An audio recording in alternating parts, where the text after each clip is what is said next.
Welcome to AD Dictation. Please subscribe the channel and hit the bell icon to get latest updates at first. If you have any query, then please let me know in the comment section below. Ready, start. I am glad to know that Kerala has launched a massive decentralization drive to break this impasse. Effective decentralization will meet the challenges of development. I am sure the Unique People's Planning campaign in your state has addressed this issue.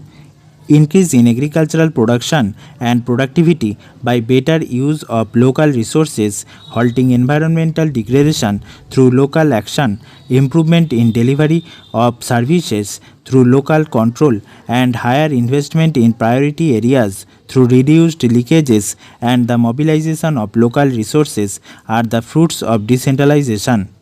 Decentralization transfers power to the people. It enlarges democracy by increasing the participation of the people.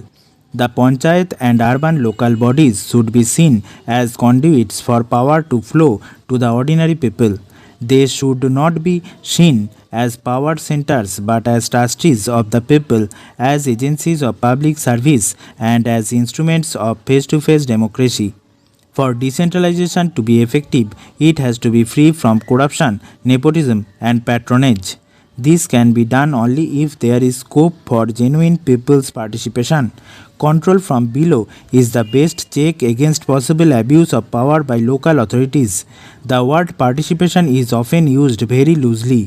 One has to be very clear about what it means. There can be pseudo participation where people are got together only for the sake of official record. There can be manipulative participation where people are collected for attainment of ulterior motives. Genuine participation involves not merely giving a voice or the freedom to air opinions, grievances, and demands. It involves the power of choice, that means people's right to decide what they want and their rights to monitor the functioning of the government. The Gram Sabha, where all the electors get together, becomes a critical institution of democratic decentralization. However, there is a danger of the Gram Sabha degenerating into a body of approvers or an idle group of persons.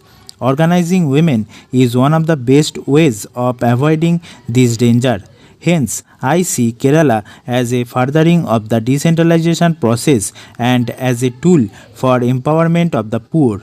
Dear friends, the whole nation is watching this program with interest. I assure my personal support and the support of the government in New Delhi to success of this project and its possible use elsewhere.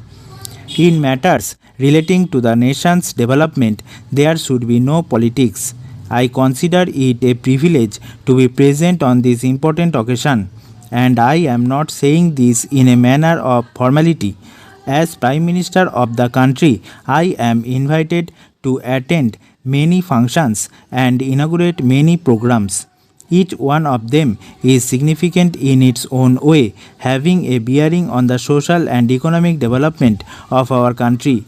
But some programs carry a greater emotional content in them and give a deeper sense of personal satisfaction. This is because any degree of success in these programs directly transforms itself into smile on a child's face, happiness in a suffering family, and a sense of accomplishment in the community. Today's program is one of them. As I inaugurate the National Pilot Project for Early Intervention to prepare the mentally challenged persons to integrate with family and community, my heart is filled with the gratifying belief. It is the belief that here is a good deed where the government can indeed show that it has the ability to make a difference in the lives of the most neglected and marginalized section of our society. Independent India has seen many distortions in the development process, resulting in different kinds of inequalities in our society. These inequalities have pushed the poor and several other sections of our population to the margins of our national life. But when we look at the mentally challenged persons in our midst, and I am using the term mentally challenged deliberately as a more suitable substitute to the description mentally retarded, we find that they live on the margins of every section of society, including those that are themselves marginalized. Bearing happy exception, mentally challenged persons live a life of exclusion as much in a rich community as in a poor community. With exclusion comes apathy and indifference and even callousness. This depends the distress of those suffering from developmental disabilities.